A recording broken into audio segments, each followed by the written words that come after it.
Benvenuti in questo notiziero flash. Oggi domenica, molti vanno al mare, in piscina, al lago a divertirsi, ma non per gli scacchisti. Oggi tutti gli scacchisti italiani saranno incollati. Sotto vi lascerò il link per poter seguire la diretta.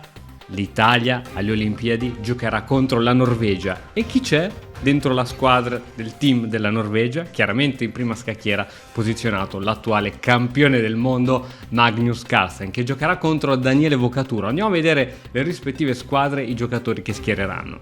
Allora, prima scacchiera col bianco per fortuna contro Carlsen abbiamo il mitico Daniele Vocaturo, 2616 punti contro 2864. Poi abbiamo Luca Moroni contro Tari, fortissimo giocatore, anche questa sarà una partita tutta da giocare.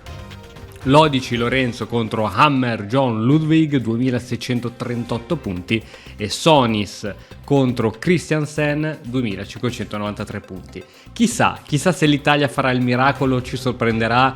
Onestamente io mi accontenterei anche di un pareggio, ma è tutto nelle mani dei nostri azzurri. Tifiamoli, sosteniamoli, grande appuntamento e ci aggiorniamo.